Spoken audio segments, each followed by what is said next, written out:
We got some new details. Was Sean McVay upset about the Ty Simpson pick? Also, all the schedule leaks. We'll get into that next on Locked On Rams.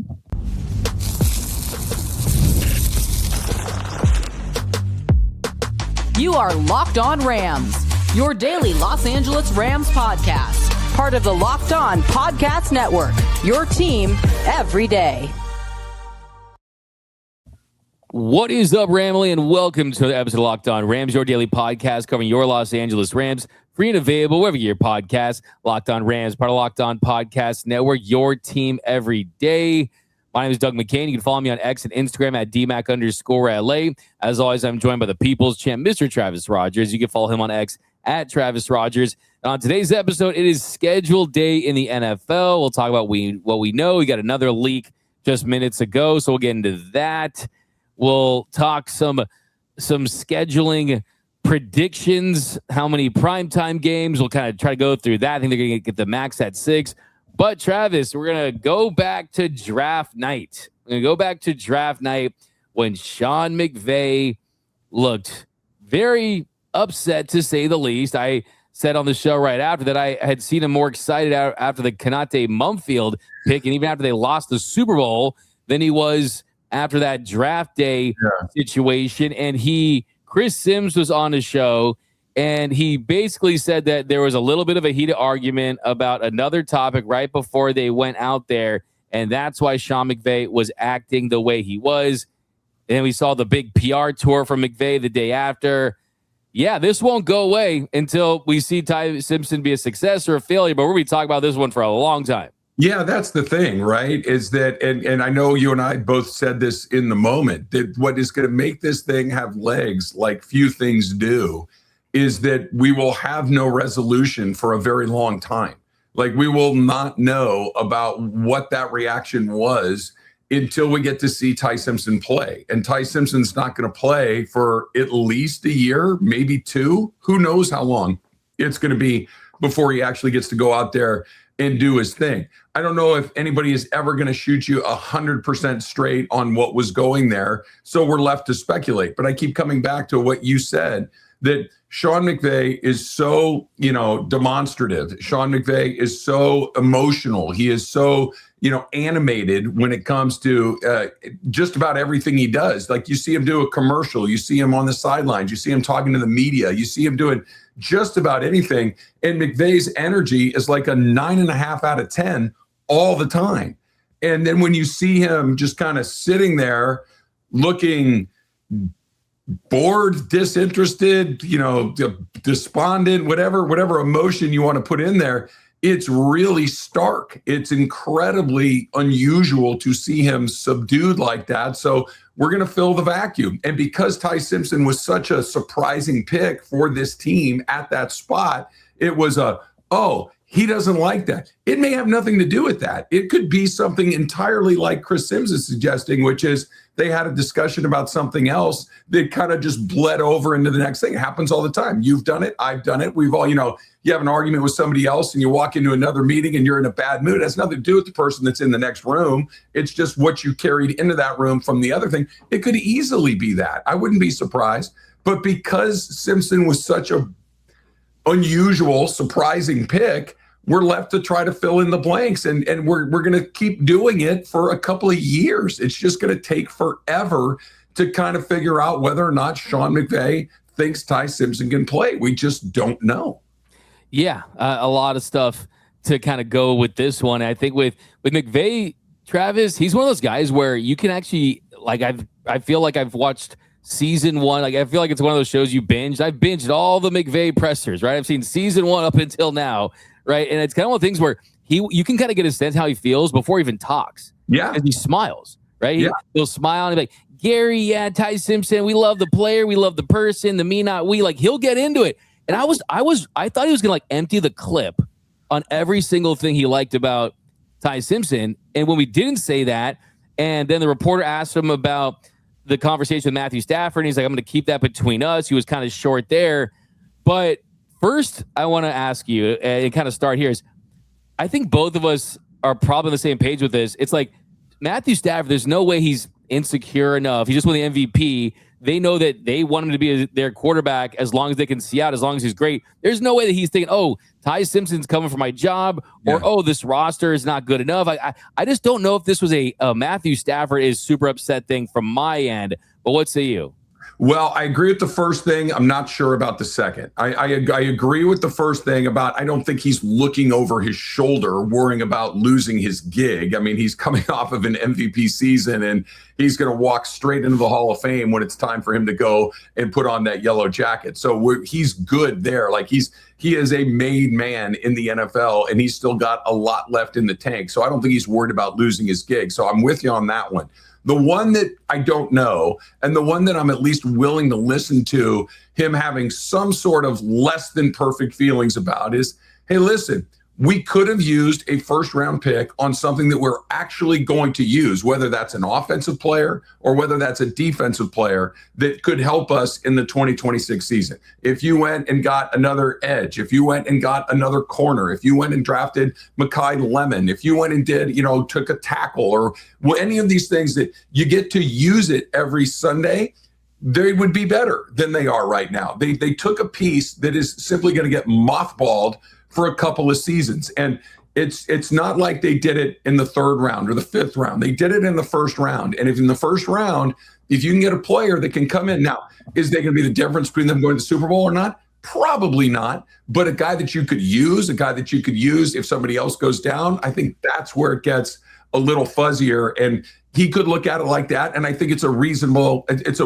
response to, hey, listen, we had a pretty good hand of cards to play, but we could have drawn one more from the deck and see if we could make it a little better. And they chose not to. That part to me is to be determined.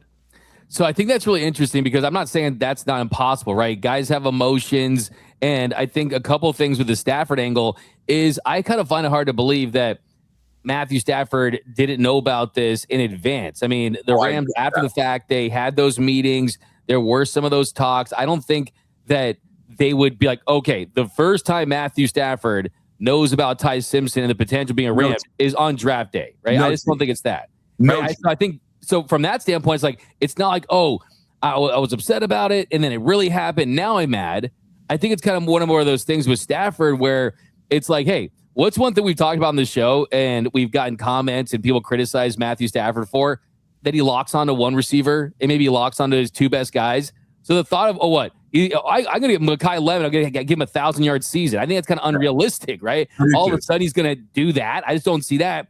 And I'm wondering, Travis, I just can't. First of all, I just don't think it was the Stafford thing. I just don't think it was. I don't either. I don't think that the Stafford component of this crazy football equation is the variable. And I don't even think it's the unknown, right? I think the part of this that is unknowable to us, to everybody other than probably Sean McVay, Les Snead, Tony Pastors, all these guys that were in that room, Kevin Demoff, these guys that are making these decisions, only they know how Sean McVay really feels about this. That's it. Everybody else, I think, is left to speculate a little bit and try to read tea leaves and body language and facial expressions and all that. And look, like we've said a million times on Locked On Rams, they're not a noisy team. They don't do drama. They don't do, internal, dissent and confrontation and all that. That stuff is really quiet. So whatever it was, I think it'll get buried. Now, if it goes off the rails, maybe it bubbles back up. Maybe that's a year from now, 2 years. I don't know, but it's the ultimate unknowable, and it's a close hold. There's only 3 or 4 or 5 people that probably actually know exactly what he thinks about this, and we're left to try to figure it out on our own. And the thing too, Travis, is they're tight-lipped, they're close to the vest. I mean, Chris Sims clearly is one of those guys that it feels like he knows for sure, and I trust him. I mean, he's definitely cool with Sean McVay. But here's the thing too, is if they did not take a swing in the year prior to get the pick that led to Trent McDuffie and you didn't fill your biggest need, then I'm like, oh, Stafford's got to be very upset, incensed. Like that could absolutely fracture a relationship. But the truth is they filled their biggest need. So they essentially had 2 picks. Here's the thing too. I always hear this thing too. I feel like I love those takes when like you hear it once and then like it spreads like wildfire because like everyone's using the same take on it, right? It's like, oh, let me press the button for that take, right? The whole like, oh, everyone would feel good about it if they took Ty Simpson 29 and not at 13, right? Ty Simpson was not going to be available at 29. The Jets were probably going to take him at 16. The Steelers could have taken him at 21. I mean, the thought, okay, we know this was considered a weaker quarterback draft, but you mean to tell me the second best quarterback was going to go 29? You're going to have the first pick being a quarterback and the 29th pick being a quarterback? I just don't see that. Look, the scariest thing that you've ever said on this show just came out of your mouth about 35, 40 seconds ago, that the Jets wanted him. If the Jets wanted him, that's real bad news for everybody, right? The Jets make terrible decisions. The Jets have always made terrible decisions. The Jets will continue to make terrible decisions. So if they needed to jump in front of the Jets from picking him, that just sent a cold shiver down my spine, because I don't want anybody that the Jets want. Now, that being said, I agree with you. I think that, the question of whether he would have been available at 29, I don't know. It's impossible to know. Nobody knows how this thing unfolds. It's the butterfly effect, right? One pick goes differently, and the rest of the draft goes in a whole new direction. So I'm not quite sure. But again, like kind of going back to where we started, D-Mac, this is what's so crazy about this, is that it will not go away until he plays, and he's not going to play for a really long time. Exactly. And when people ask, oh, was Ty Simpson a good pick? We can talk about, the Rams won't be drafting high in the draft, and you don't want to be in quarterback purgatory and all that stuff. But the truth is, it's give me the magic 8-ball, shake it, and it'll say, ask me in 3 years, right? Ask me. So like you always say, so that's true that there's no definitive answer on it. But next segment, we're going to talk some scheduling, but also another potential reason why Sean McVay was upset. I mean, I feel like this is becoming the LeBron James retire with the Lakers of Rams topics right now. We just get into it forever. LeBron there's LeBron news? I'm unaware. I love it, man. Yeah, I heard the Kamenetsky brothers calling it the LeBron versation. Right? Perfect. The LeBron versation that never ever ends. We're going to be having the LeBron versation in 2037. It's never going to end. Hey, I love it. Feed the content beast, right? Yeah, exactly. But coming next, we're going to get into the schedule. We got some leaks and also a little more on Sean McVay. That's coming next on Locked On Rams. We can stream anything. You can order food in just minutes. You can do just about everything you want to do from your phone, and yet somehow buying tickets to live events still feels much more difficult than it should be. Long lines, confusing checkout, prices jumping at the last second. It just does not need to be that complicated. That's why there's Game Time. It gives fans the advantage and makes getting tickets fast and simple. You see the full price up front. No surprise fees at checkout. That's the number. That's what you pay. You can check exactly what you're going to get before you do, views from your seat, so you know exactly what it's going to look like. You know exactly everything about your experience that you're about to have. And it's super quick, it's super easy, and actually makes you want to go to even more events. So take the guesswork out of buying tickets to every type of event. It's not just games, comedy, plays, whatever really you're into, and download that Game Time app. Create the account, use the code LOCKED ON for $20 off your first purchase. Terms do apply. Again, create an account, redeem code LOCKEDON for $20 off. Download that Game Time app today. Also, support for today's episode comes from Square, the system that helps fix one of the biggest headaches in running a business. Starting a business is exciting, but actually running it, that's where things can get complicated fast. Payments, inventory, staff, scheduling, online orders. There's a lot on your plate, a lot to manage. That's why Square brings everything together in one connected system. Square helps you take payments, track sales, manage inventory, and keep your business running smoothly without juggling a bunch of disconnected tools. There's all sorts of places that you go. There's a little coffee spot that I go to that uses Square, and it makes everything simple, from fast payments to loyalty rewards, all of it. It's all right there. And as a customer, super convenient as well. So if you're starting a business or running one that deserves better tools, Square helps you sell, manage, and grow without slowing down. Right now, you can get up to $200 off Square hardware at square.com/go/LockedOnNFL. That's SQUARE.com/GO/LockedOnNFL. Run your business smarter with Square and get started today. And welcome back to Locked On Rams. Thank you for making Locked On Rams your first listen every single weekday. Free and available wherever you get your podcast. Locked On Rams, part of Locked On Podcast Network, your team every day. Also, big shout out to those everyday listeners out there. Quick plug for the Everydayers Club. $5 a month, $50 for the entire year. You get ad-free audio. You get an exclusive Discord. Members only can talk Rams football all day, every day. Merch, exclusive content. So go to the Everydayers Club today. Go to lockedonpodcast.com/everydayer. By the way, I don't think you realize, so I'm rocking my Shohei jersey. Oh, I saw it. I saw it. I know you did. I know you have like 6, by the way. No, I got 2. I got a Freddie and I got a Shohei. Okay. I think I had like 2 Shoheis, but so that was kind of cool. Floating away. Yeah. And this, this is the thing, like, so I know, like, yeah, I think like outside of was it Kyoko and Toru? Those are Shohei's parents, right? Okay. And his family and his friends. Like, I don't think there's anyone that loves Shohei more than you and I. Like, I really think that we're like tier 1%, right? 100%, yes. Oh yeah, we're definitely like there, right? And I was watching last night. It sounds so lame, but it was kind of one of those nights where you like fall. And you were there, right? I did, yeah. No, I went last night. I was sitting in my seats like this, like somebody watching the Beatles. Like, oh my gosh, there he is! Look at him go! I was an absolute fanboy. It was ridiculous. Yeah, no, it's kind of one of those things. It sounds kind of sappy. It's like one of those games you fall in love with him all over again. I mean, right? You fall, and you guys are like, oh, okay, talking Dodgers, get to the okay. And the reason why I'm bringing this up though is last night I'm like, the pitcher has the ball. Right? The pitcher has the ball. It's one thing that's great and unique about baseball, right? And we know that every time Shohei has pitched and hit in the same year, the offense goes down. We're basically getting Myles Garrett plus Puka Nacua this year. Like, if we can get Myles Garrett plus Puka Nacua, like, who wouldn't want that? It might not be Myles Garrett plus Matthew Stafford, right? But we're getting by the end of the summer, it might be. It might be, yeah. I'm jumping the gun on the offense, but you're right. Yeah. Look, we were talking about, of all of the guys that are struggling with the Dodgers offensively right now, the guy that I have zero concern about is number 17. I have no notes, no concern. He'll be fine. Just let him do his stuff. We can talk about all the other guys, but I don't worry about Stafford plus Aaron Donald is coming soon. Okay. All right. I lost some sleep this week. I'm not going to lie.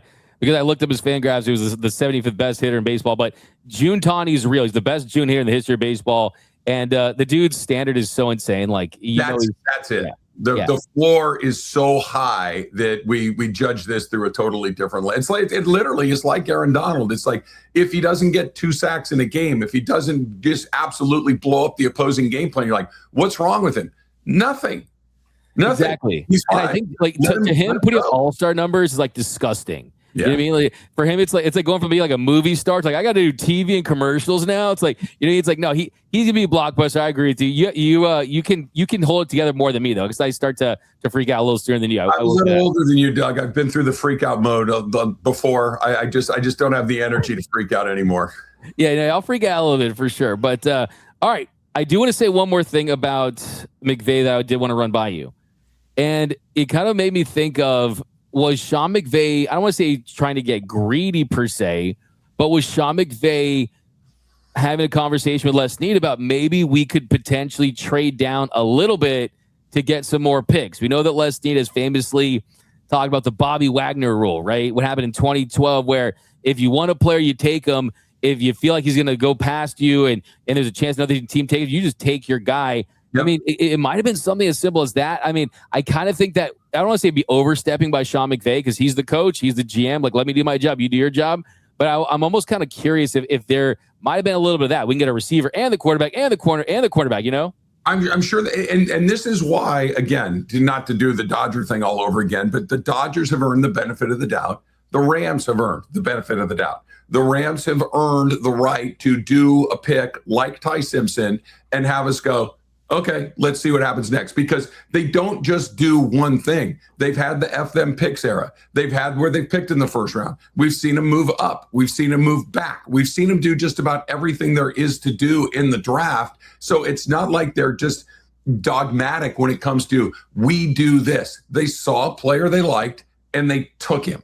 Now, could they have maybe fallen back a little bit and still get, maybe, but to your point, like you just said, why take the chance of not getting the player you want? Maybe Ty Simpson, if you're just ranking it, is he the 13th best guy? Maybe not. But maybe somebody else has him at 16 and you don't pick again until 21 and you miss him. Is it really worth risking that? I don't think that it is. So I again, when you have a lot of success like the Rams have, when you have executives that aren't dogmatic in what they do, that they're nimble thinkers, that they're willing to do a variety of different things, I think it gives me some confidence that they got it right. Nobody gets it right every time. This could turn out to be an all-pro. This could turn out to be a guy that plays 10 games and we look at it and say, oh my God, he can't play at all. We just don't know. But the people making the decisions are really smart. They've got a good track record, and I'm willing to see what happens next. I agree. And this will probably come up a million times for sure for the show. By the way, you brought up the Dodger thing again. We're basically on a 1 week ban for basically doing a whole segment. So we're to the audience out there, we're gonna give a 1 week ban. As soon as we talk Dodgers is next Thursday. That'll be the earliest anything before that we're gonna be penalized for sure. Yeah, we'll get some our revenue split for the show. How about that? We'll disperse it. There you go. You guys just send us your address, but actually, please never do that. But we got some more leagues, Travis. So we know week 1 they're going to Australia, playing the San Francisco 49ers. Now we've got a league. I don't know if you saw this because it came out just a couple minutes ago. The Giants Monday Night Football week 2. So I like this because the Rams are just taking center stage this year. Week 1 Netflix, then you got Monday Night Football right away with the Giants. But the thing that I look at most importantly is you get some extended rest Thursday to Monday the following week. So I think that's the most important thing for a team that's traveling 16 hours Australia back to LA. Yeah, no, I'm not surprised that they got a Monday night on the back end of that because of how far they have to go for that opener. Now, I thought maybe it was going to come down to the Rams or San Francisco getting it right, that somebody's going to have to get the better end of that schedule. I'm glad that it was the Rams. Sure, I was talking with some people yesterday. The Rams are going to do basically a day trip to Australia. They're going to fly in, practice, sleep, play, and leave. That is wild to me. That's crazy.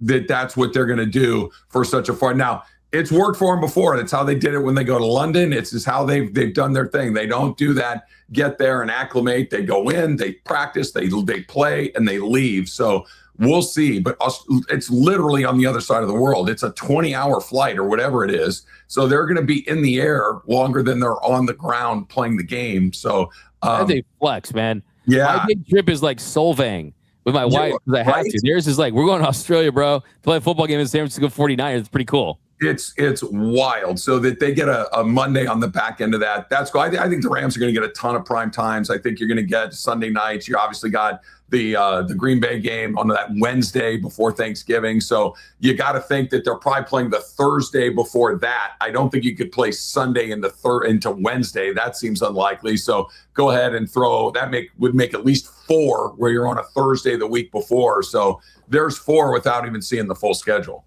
Oh, yeah. And coming up next, we have more leagues, and it's going to be the Rams on holidays this year. So buckle up. So we'll talk about that next on Locked On Rams.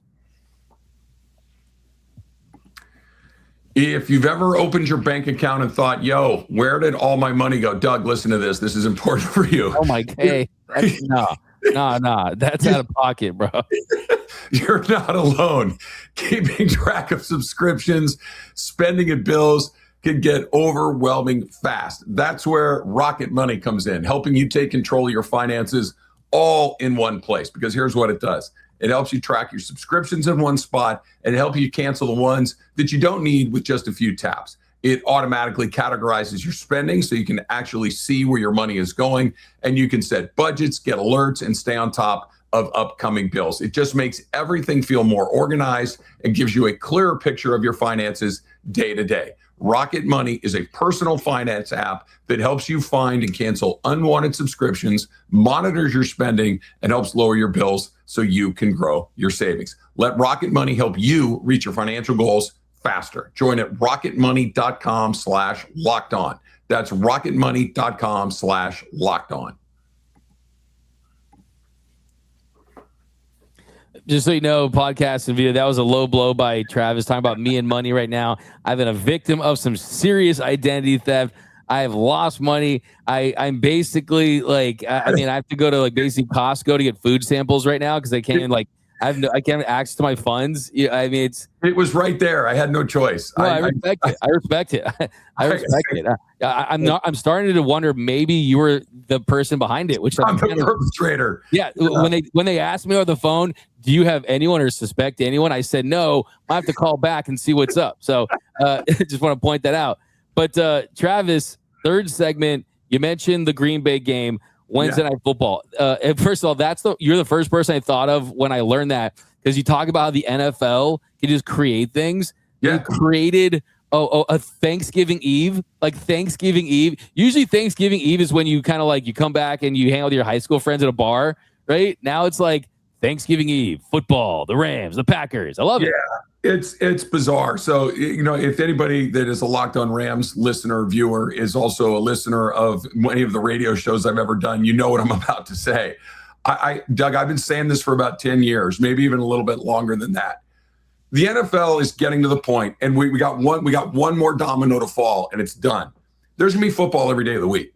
There's going to be football every single day of the week. We got Wednesday locked in now. So we got Sundays, we got Mondays, we got Thursdays, we got Fridays, we got Saturdays. Now that Wednesday, we got the pre-Thanksgiving game, whatever that is. The only thing you got left to do is find a way to put a game on a Tuesday. And I'm not saying that it's going to be 7 days a week for the entire 17, 18-week season, but there will be football on all 7 days of the week sooner than later. We have an endless appetite for this stuff. It's the scheduling. I can't imagine how crazy it's got to be to try to figure out a way to not give a team a bunch of short weeks in a row and everything else. And I'm sure most teams would rather have Sunday dates than random Wednesdays and Thursdays and Mondays. But it is, it's coming. It's inevitable. We watch everything.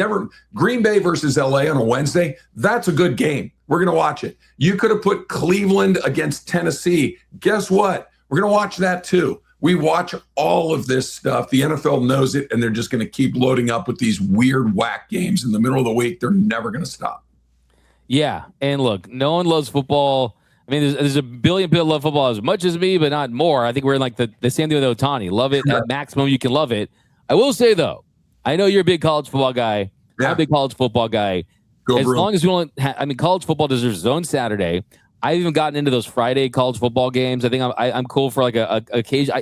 NFL feels like so not Friday to me. I mean, just because if you go to these games, you want to tailgate the atmosphere. It's like Friday to me. I mean, if you go college football Friday, occasionally I'm cool with, and Tuesday I'm not so cool with kind of taking away the glitz and glamour away from Monday Night Football. But here's the thing: if they put an NFL game on Monday through Sunday, I would watch every minute of all of them. I mean, it's just like as you said, even if right? So we all would. And that's the thing. Like, I'm with you. I love college football on Saturday too. But when the NFL is on, I watch it.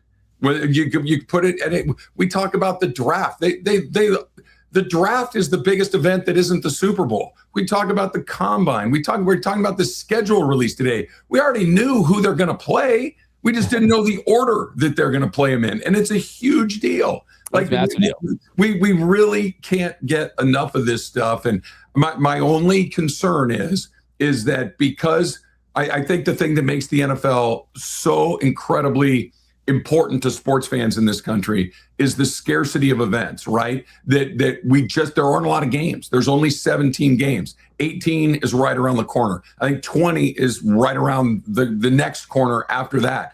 That I think adding more games is the one thing that might make you go, all right, I'm good. I can miss this one because there's enough. The reason you can miss a baseball game, a basketball game, a hockey game, it's because there's 80 of them or 160 of them. There's always another one coming in. Football, week 7 matters. Week 14 matters. Week 9 matters because there just aren't enough of these games. I think the only thing that could change is if you keep adding more to it. And now all of a sudden it's like, hey, man, it's like the dog days of November show up. And it's like, okay, I can check out for a week or two, but we haven't hit it yet.